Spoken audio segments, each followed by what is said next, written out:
Peringati Hari Search and Rescue atau SAR, masyarakat dan petugas lakukan aksi bersih pantai di kawasan pesisir Ujong Blang, Kecamatan Banda Sakti, Kota Lok Sumawe, Aceh, Minggu 26 Februari.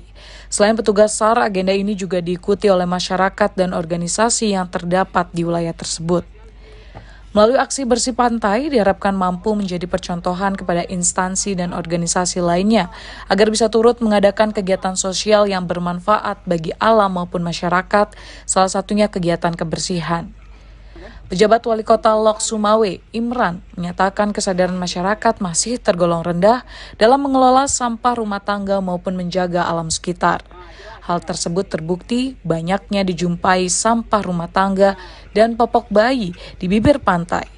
Sampah-sampah tersebut tentu saja membawa dampak buruk kepada lingkungan.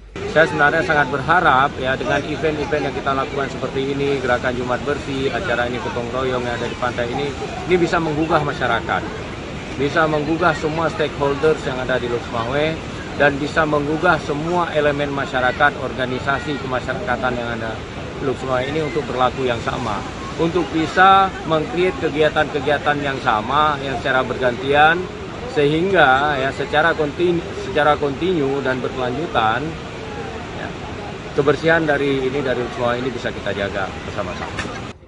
Selain melakukan aksi bersih pantai, petugas juga turut melakukan sosialisasi kepada warga maupun pedagang sekitar agar dapat mengelola limbah yang dihasilkan dengan baik.